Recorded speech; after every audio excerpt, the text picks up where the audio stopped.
Hey guys, this is Steve Whittier with Ultimate Brazilian Jiu-Jitsu Guard Passing, and in this clip, Matt Thornton, my partner on this project, is going to show you the #1 secret and details for staying safe inside closed guard.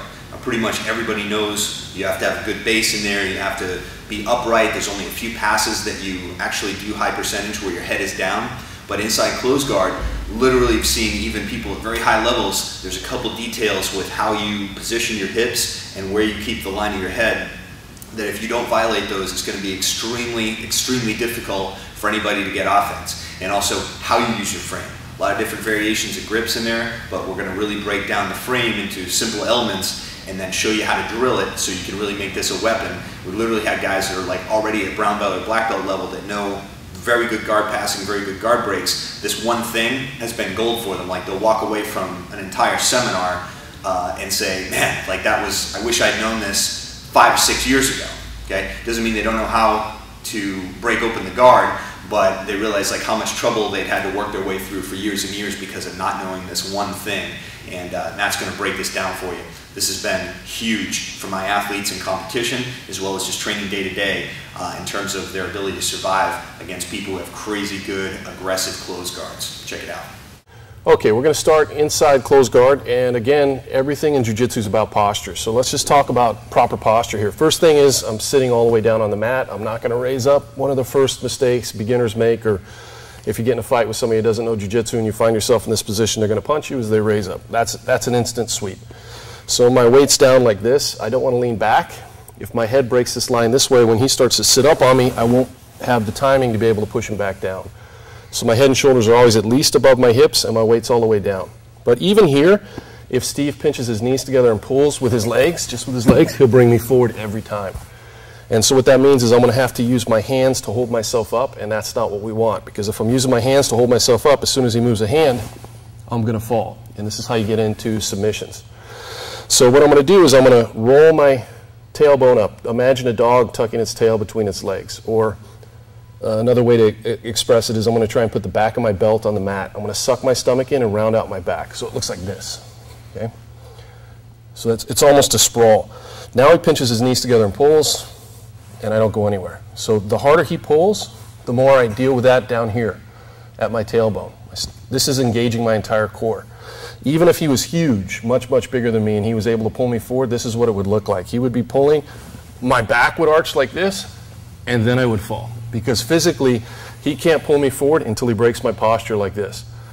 So what that tells you is you fight that battle right here. So as he pulls, I sprawl, I don't have to worry about it. That's your major posture with your hips. Second thing is my head and chin is always up. So, you know, a lot of times even with beginning students, I have them look up at the ceiling because when you look down, that actually makes a huge difference in your posture as opposed to when I look up. Also, if he grabs my collar, I don't want to do this. This is real common. People grab the collar and people will drop their head like this. That's counterproductive.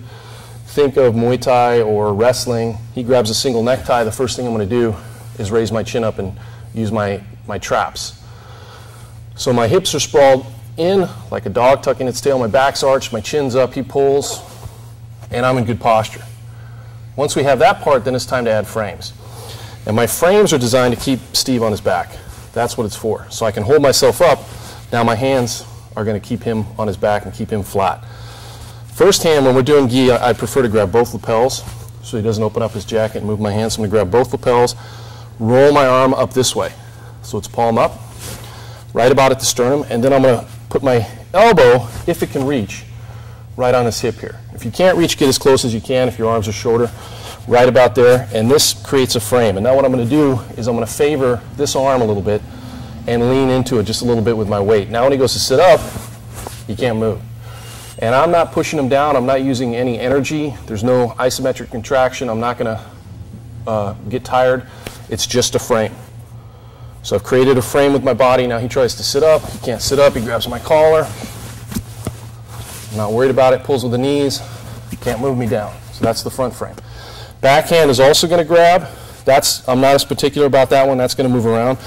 But I prefer to have my elbow in and just resting there, and that's monitoring his hip.